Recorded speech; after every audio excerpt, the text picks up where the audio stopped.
Hey guys, what is up? Arcic Gaming here, and today I'm going to walk you through the Minecraft carpet glitch. So I'll run you through how it works, how to set it up, a couple different ways, and some things that I've built with it so far. So really quick, I'm gonna show you a BUD, or a block update detector. You might have heard of it before, you might have seen it before, and didn't even know it, but it's a very useful, well, it can be a useful tool depending on what redstone creation you're making, but it's really simple, and this is how the carpet glitch actually works, so I'll run you through it really quick.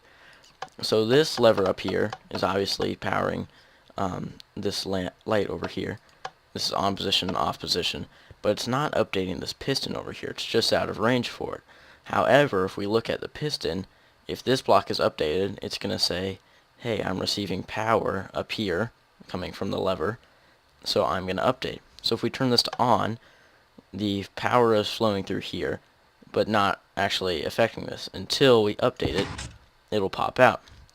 So now, if we break this, it does not do anything because it's still in the on position. But if we turn this off, so now there's no longer power, but this block hasn't updated yet. So if we place a block next to it, then it'll retract. So this is sort of the premises of how we're going to do the carpet glitch. We need to somehow make it so this block does not update. Alright, so really quick, also this is just how updating the carpet works. Oh, my bad.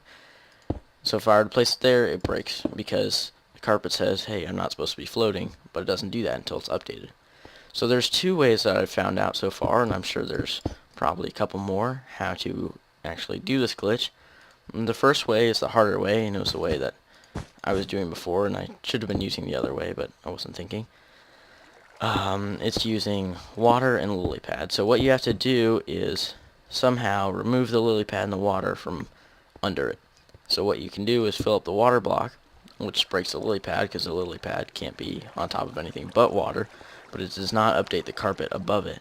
So you can remove the blocks underneath and fill them up with whatever you like, and you have your floating surface here.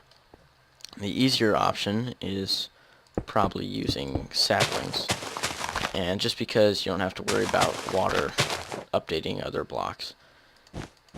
So you place the carpet on top of the saplings up here, and since saplings can only grow on top of grass, you remove the grass, saplings fall through, and the carpet stays unupdated.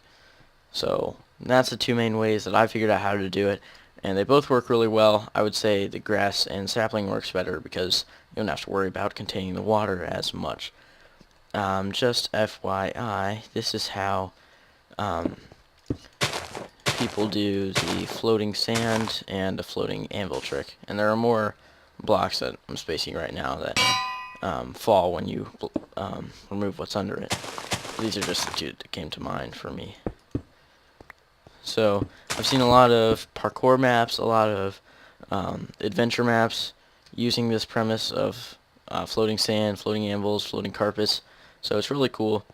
I just noticed that anvils don't cast a shadow. Same with carpets. That's kind of weird. Alright. So just really quick, in the last couple of minutes, I was experimenting around with some things that you can do with it. I have a diving board over here. Some squids spawned in my little pool, but that's okay.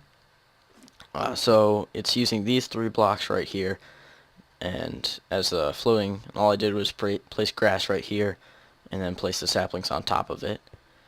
Here is probably my favorite, just because it looks really nice. Of course, you put it up against a wall, it looks like a nice, cool, modern design. The floating staircase, and all I did was make a staircase out of grass, put sapling on top, and perfect. Another option that I think looks really cool is this table made with anvils underneath. The anvils aren't part of the glitch like over there, they're just feet that match this. And I think this is really cool because normally before this, tables you had to use like pistons or half slabs or something, and they looked really awkward. This is a nice design for like a living room or anything, and of course you could play with the size of it. So I'm not terribly creative, but I'm sure you guys can come up with a lot of awesome things to do with this floating carpet glitch. So I encourage you to post videos in the comments or follow me on Twitter, subscribe, and just show me what you're up to. So I will update this video if in a later version things aren't working out the same, but I'm in 1.7.4 right now. and it's working great. So thank you guys for watching. I hope you learned something. I hope you enjoyed it. Please subscribe or throw a like out there if you enjoyed the video, and I will see you guys next time.